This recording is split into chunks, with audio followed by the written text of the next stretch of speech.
Olá, tudo bem com você? Vamos ao resumo da lição da Escola Sabatina, das duas lições da Escola Sabatina, como eu tenho feito, lição dos jovens e de adultos. Lição de adultos, descanso em Cristo, e a lição dos jovens, sexualidade, princípios bíblicos sobre comportamento sexual. Além desse comentário que eu faço semanalmente aqui, nunca é demais lembrar que o meu amigo, o pastor Natal Gardino, também produz toda semana as chamadas perguntas interativas da lição da Escola Sabatina. E eu publico sempre em meu blog, ali por quinta ou sexta-feira, para ajudar os professores, para ajudar aqueles que querem estudar, promover ali um bate-papo, um diálogo, uma discussão nas unidades da Escola Sabatina. São perguntas que provocam esse tipo de conversa ali, extraindo o máximo da lição da Escola Sabatina. Além disso, também tenho publicado aqui em meu canal, postado aqui em meu canal, os vídeos que a doutora Maura Eduarda tem gravado no Instagram dela. Todo dia ela faz um breve comentário a respeito da lição dos jovens, e eu então na quinta-feira, à noite, no máximo sexta-feira, agrupo esses comentários todos num vídeo só e disponibilizo também no meu canal. São recursos aí adicionais para você extrair o máximo que puder dos estudos da lição da Escola Sabatina.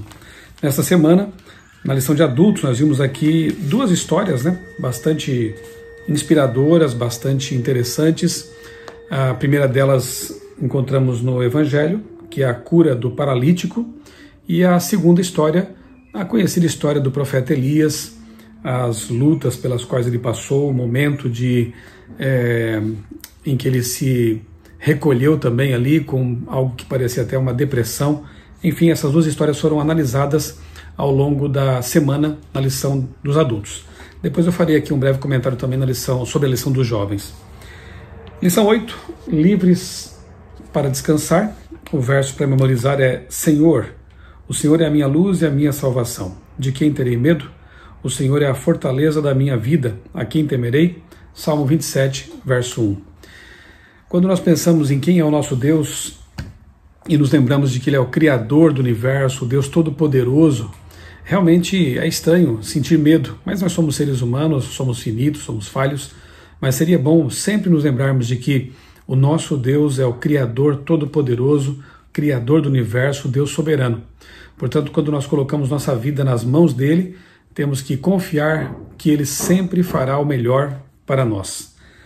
E esse texto aqui de Salmo 27 nos ajuda a lembrar disso, que Ele é a nossa luz, nossa salvação, e não precisamos ter medo de nada. Eu gosto de pensar na experiência dos apóstolos mesmo, porque quando Cristo foi crucificado, eles se esconderam lá numa casa com medo dos líderes judaicos, achando que seriam os próximos também a ser presos e mortos. Mas, de repente, alguma coisa aconteceu, esses homens e mulheres saem às ruas, pregando com coragem, com convicção, não se importando mais com a própria vida. A missão era a coisa mais importante para eles dali para frente. O que aconteceu foi a ressurreição de Cristo. Ao verem que realmente Jesus era o Messias aguardado, e mais do que isso, era Deus em forma humana, e que esse Deus agora estaria no santuário celestial intercedendo por eles, cuidando deles aqui na terra, realmente todo o medo, toda a timidez desapareceram e a coragem tomou conta deles. Por quê? Porque tiveram uma noção correta de quem é o Deus a quem servimos. Lição de domingo, descanso que cura. Eu vou ler alguns trechos aqui da lição, como eu sempre tenho feito, e fazer aqui alguns comentários pontuais. Às vezes, quando é algo potencialmente mortal, ficamos acordados e nos preocupamos com os resultados dos exames médicos. Muitas vezes perguntamos por quê. Será que aquele estilo de vida pouco saudável finalmente nos afetou? Foram as drogas que usamos há 20 anos? Talvez o sobrepeso que levamos nos últimos anos? Estaria Deus nos punindo por aquele pecado secreto que ninguém mais conhece?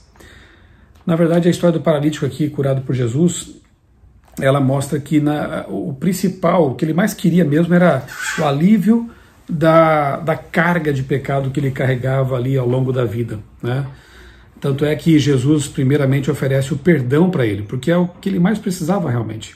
Aquele homem havia trazido a doença sobre si por causa de seus pecados e não havia cura para ele. Ele se sentia realmente muito oprimido por causa disso. E a lição diz que atribuir culpas não traz cura nem restauração ao enfermo. Na verdade, coloca um peso maior sobre ele. E tem um texto aqui de Ellen White muito bom, aliás, um texto muito bom da lição aqui que me fez pensar também em algo que Ellen White escreveu. O texto diz assim, ao finalzinho de domingo, plano de Deus não incluía doença e sofrimento que vieram com o pecado. Por isso, Deus nos deu orientações de saúde, para que tenhamos qualidade de vida. Mas enquanto vivermos neste mundo, não haverá garantia de saúde, mesmo seguindo os princípios saudáveis. A boa notícia é que Deus pode nos dar descanso, quer estejamos doentes ou saudáveis, quer nossa doença seja resultado de nossas ações, da negligência de outros, de nossos genes, ou apenas o subproduto da vida neste mundo pecaminoso. Deus sabe como nos dar descanso. Então, o que eu lembrei sobre Ellen White é o seguinte: ela enfatiza muito a importância dos remédios naturais, mas também não despreza, não desconsidera os remédios desenvolvidos pelo ser humano. Eu tenho um vídeo que eu vou deixar aqui também na descrição deste vídeo, o link para você assistir, em que eu explico essa questão de Ellen White e os remédios. Há pessoas que se recusam a tomar remédios criados em laboratório, ou mesmo vacinas, enfim, e usam às vezes de forma equivocada textos de Ellen White para fundamentar ou sustentar essa opinião, essa decisão.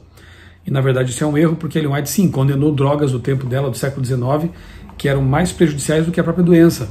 Mas não significa isso que ela teria também condenado as drogas desenvolvidas e que têm se demonstrado benéficas para a humanidade.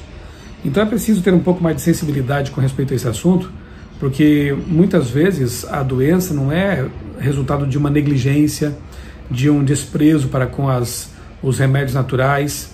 Enfim, pode ser uma questão genética, pode ser simplesmente resultado de estarmos em um mundo de pecado, em um mundo que não é o nosso lar, um mundo nocivo e perigoso, em que vírus, bactérias estão aí o tempo todo vagando de lá para cá, e nós podemos ter contato com eles eventualmente. Claro que seguir os 8 remédios naturais, cuidar da nossa imunidade é um passo importantíssimo e precisamos cuidar disso. Mas não estamos imunes neste mundo de pecado.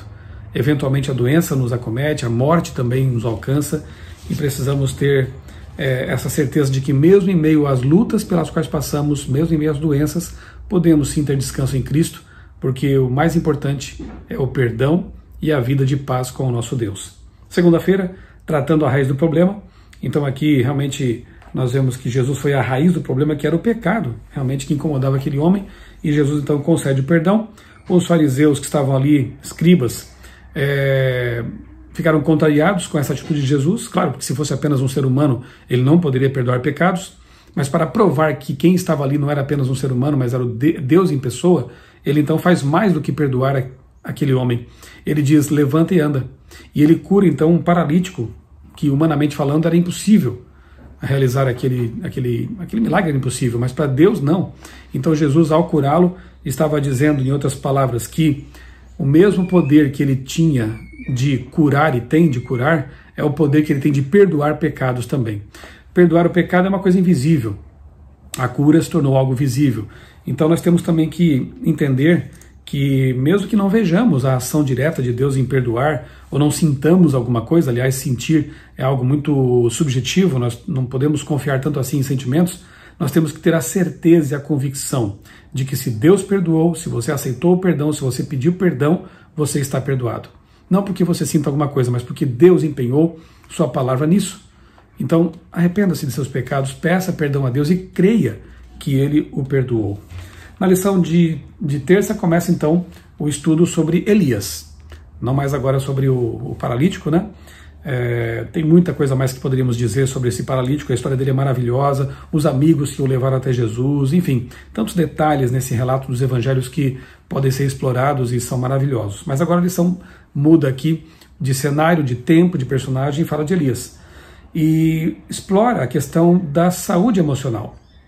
Elias, depois de uma grande vitória ali sobre os sacerdotes de Baal, demonstrando realmente que o único Deus verdadeiro é o Deus de Israel, e às vezes acontece isso conosco também, depois de uma grande vitória vem uma baixa, digamos assim, né, espiritual, e Elias se sentiu amedrontado, oprimido, frustrado com a ameaça de Jezabel, a rainha ali naquele momento. Não seria a depressão sinal de que algo está errado com o nosso relacionamento com Deus? Alguns às vezes colocam desse jeito, né? E acabam até piorando a situação para os deprimidos, porque já estão lidando com uma doença difícil, complicada, E aí alguns sugerem que isso poderia ser falta de comunhão com Deus ou falta de alguma coisa, né? Eu vou sugerir para vocês aqui um livro, na verdade foi o livro missionário de 2018, O Poder da Esperança, que eu escrevi juntamente com o Dr. Julián Melgoza, ele é psicólogo, um livro que foi distribuído aí aos milhões pelo mundo todo, foi publicado em várias línguas. Se você não tem esse livro aqui físico, se você tem, eu convido a ler, reler, porque ele trata justamente de saúde emocional, tendo como pano de fundo a Bíblia Sagrada, a Palavra de Deus, mas também a boa ciência médica. Se você não tem esse livro físico, entra no site opoderdasperança.com.br, você pode baixar gratuitamente o PDF desse livro, está lá à disposição. E tem vídeos também, materiais adicionais nesse site, opoderdasperança.com.br. Leia esse livro para que você possa ter um pouco mais de tranquilidade com respeito a esse assunto da depressão, ansiedade, estresse e outros males aí que nos acometem, né, nesse mundo moderno. O último trecho aqui eu vou ler para vocês da lição de terça-feira, diz assim: Elias havia tido um dia exaustivo. Essa experiência, juntamente com uma ameaça de morte, serviram de gatilho para a depressão. Além disso, Elias esteve presente quando cerca de 850 profetas de Baal foram massacrados, talvez alguns deles por suas próprias mãos. Um evento como esse, mesmo por uma causa justa, que era eliminar o pecado, pode levar a um estresse pós-traumático para aqueles que o assistem ou, pior ainda, participam dele. Então Elias começou a correr, tentando fugir. Às vezes corremos para a geladeira e tentamos ficar felizes por meio da comida, tentamos acabar com a exaustão emocional dormindo, procuramos um novo relacionamento, emprego ou lugar, e às vezes nos atolamos no trabalho, prazos e compromissos, ao nos esforçarmos para fugir de algo inominável que drena nossa alegria e descanso. As pessoas tentam encontrar alguma solução para amenizar a dor, porém, essas coisas apenas mascaram os sintomas. Elas não resolvem os problemas e muitas vezes podem torná-lo ainda pior. E existem outras coisas mais que as pessoas usam como fuga, né? Podem ser as drogas, podem ser séries, maratonas de séries e filmes, e querem ficar com a mente sempre ocupada, não pensar na vida, vícios, como eu já disse, masturbação e por aí vai, né? São tentativas de fuga, fugir do problema, fugir da situação que machuca por dentro. Isso não resolve, nós precisamos realmente encontrar a cura. E muitas vezes precisamos também da ajuda de profissionais, psicólogos, psiquiatras, nesse processo de busca de uma solução. E claro, comunhão com Deus. A paz, como disse já a lição, como já vimos na lição, naquele texto maravilhoso, todos aqueles que estão cansados, venham a mim, que eu os aliviarei. Busque socorro, busque ajuda. Não fique vivendo nessa vida talvez de opressão, de fuga, de vícios, porque Deus quer lhe dar liberdade, libertação. Na lição de quarta, eu vou ler só um trechinho aqui do Caminho a Cristo, página 97, que diz: pode ser que não tenhamos fortes evidências nesse momento, quando estamos sofrendo, passando por dor.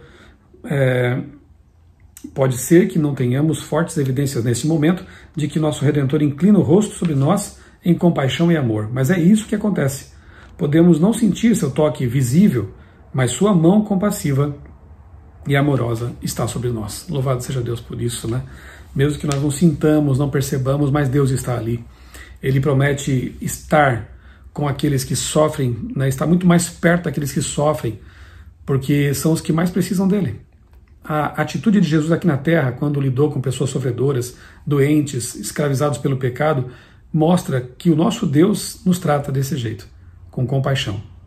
Quinta-feira, descanso e mais. Eu vou ler só aqui o trecho final então, porque eu continuo explorando a história de Elias, né? Diz assim, que Deus sabia que dias melhores estavam por vir para Elias. A cura viria para o profeta quando ele aprendesse a regular sua vida pelo ritmo de Deus e aceitasse seu descanso. Ainda havia reis a ser ungidos e um sucessor a ser escolhido, no caso foi Eliseu. Deus já sabia sobre Eliseu que se tornaria tão próximo de Elias quanto um filho, e que pela fé Elias voltaria a invocar fogo do céu, segundo Reis 1:10. Para Elias não haveria morte desesperada debaixo de um zimbro de uma árvore, mas, em vez disso, uma carruagem de fogo rumo ao descanso celestial. Eu gostei desse encerramento da lição de quinta-feira, porque para nós também a promessa existe, né, de que um dia nós vamos para o céu, estaremos para sempre com o nosso Deus, e essa promessa deve ser para nós um consolo, né, em meio às lutas e dificuldades. Muitas dessas lutas não terão, infelizmente, solução nesta vida, mas a solução definitiva já foi garantida, prometida pelo nosso Deus na volta de Jesus. Então, a promessa de que nós podemos descansar neste mundo, mesmo sofrendo lutas e perseguições, como aconteceu com Elias, mas também de que um dia teremos definitivamente a nossa paz no outro lado da eternidade. Que essas histórias do paralítico e de Elias sejam para nós realmente um conforto, possamos explorar bem essas histórias na nossa unidade de ação, na classe da Escola Sabatina de sábado, para que fique a certeza de que Deus cuida de nós. Como cuidou do paralítico, como cuidou de Elias, Ele também tem cuidado de cada um de nós. E a lição dos jovens desta semana, diferenças conjugais, a tirinha está aqui, ela é bem autoexplicativa, né? Os iguais, mas diferentes é que se complementam. Então ali tem o plug e a tomada, unidos eles emitem ali, né, acendem, ligam o dispositivo, no caso aqui a lâmpada. E de fato, a lição da semana passada, dos jovens, tratou da igualdade ontológica, ou seja, da igualdade entre homem e mulher, criados à imagem de Deus, em essência e natureza iguais perante Deus.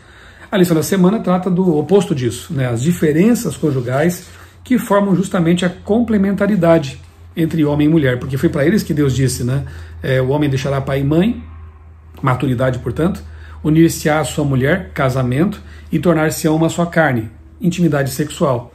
E somente porque eles são diferentes é que poderia haver essa complementaridade, para que pudessem ser uma só carne.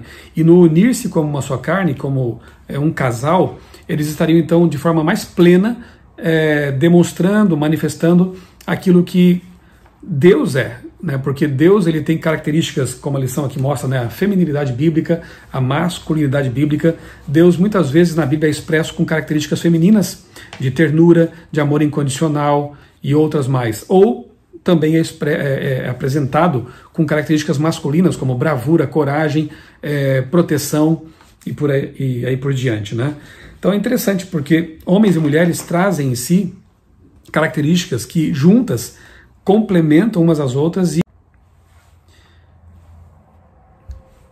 é interessante porque ambos, homem e mulher, trazem características que falam de Deus, que mostram também como é o nosso Deus. E juntos, de modo mais pleno ainda, eles conseguem mostrar essas qualidades, características do nosso Deus que nos criou à sua imagem e semelhança. Aqui na lição de segunda, que fala de feminilidade bíblica, tem alguns trechos aqui interessantes. Nas Escrituras, Deus afirma os atributos do gênero feminino por referência a si, no sentido de que revelam aspectos do seu caráter. Isaías 66:13, por exemplo, compara o conforto de Deus ao conforto de uma mãe. E Isaías 42:14 compara a dor e a paixão de Deus com a de uma mulher que está passando por dores do parto. Mais adiante a lição diz assim: uma das passagens mais claras sobre feminilidade ideal é encontrada em Provérbios 31. Nesse texto são destacadas as virtudes tradicionais de beleza, diligência e sabedoria. Um exame mais aprofundado da passagem mostra que a mulher é empreendedora, incorporando as seguintes características: diligência, sacrifício, percepção, inteligência, iniciativa, inovação e coragem. E mais abaixo, em vez disso, os sexos revelam diferentes encarnações do caráter de Deus e são mais bem revelados juntos na união dos dois, física, emocional e espiritualmente. E aí na terça-feira, destaca justamente a questão da masculinidade bíblica. E diz assim em alguns trechos: muitas pessoas distorcem os princípios das Escrituras para apoiar o chauvinismo misógino e um senso exagerado de machismo ou orgulho masculino. Se há manifestação de machismo ou misoginia por parte de algum homem, ele não está se espelhando em Jesus.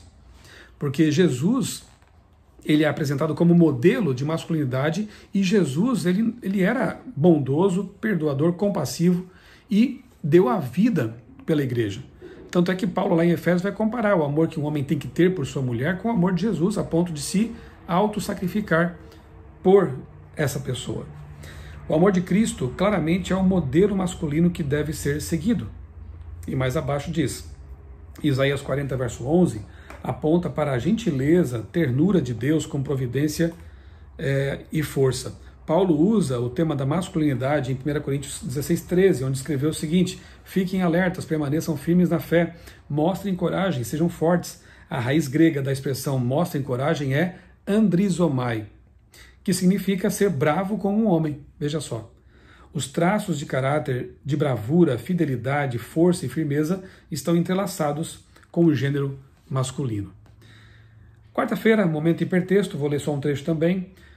Os autores inspirados muitas vezes se valem de atributos de cada sexo, como a bravura masculina e a ternura feminina, ou o senso de proteção de um bom pai e o amor incondicional de uma boa mãe.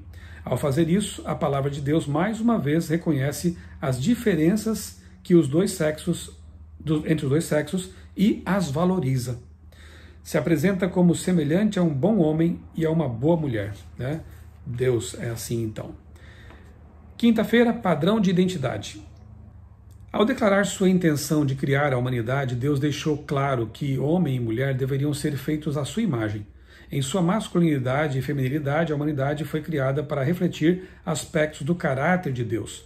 Um homem sozinho não seria suficiente e nem uma mulher sozinha. Para refletir plenamente a imagem de Deus, a humanidade teve que existir como homem e mulher. Então nós temos aqui mais um trecho interessante que diz que os cristãos não são chamados a desprezar aqueles que se sentem atraídos pelo mesmo sexo, mas a recebê-los e encorajá-los, enquanto buscam viver uma vida cristã moralmente pura, como devemos fazer com qualquer pessoa que luta contra qualquer outro tipo de impulso pecaminoso. Devemos viver pelo exemplo de Cristo, abraçando os pecadores e desafiando as atitudes não cristãs que os membros demonstram em relação ao desvio sexual. Muito bem, e a lição de sexta-feira, que é sempre um texto para pequenos grupos, né?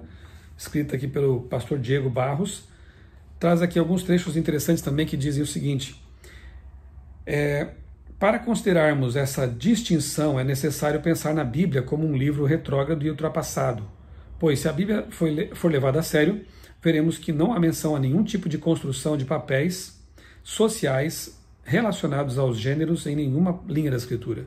Se esse assunto é tão importante, por que Deus silenciaria sobre isso e permitiria à humanidade agonizar sem esse conhecimento alegadamente tão libertador por milênios? Porque aqui ele fala sobre identidade de gênero, né? Segundo o American College of Pediatrics, as taxas de suicídio são 20 vezes maiores entre adultos que usam hormônios do sexo oposto e passam por cirurgias de mudança de sexo. Mesmo na Suécia, um dos países de maior ação afirmativa nesse sentido.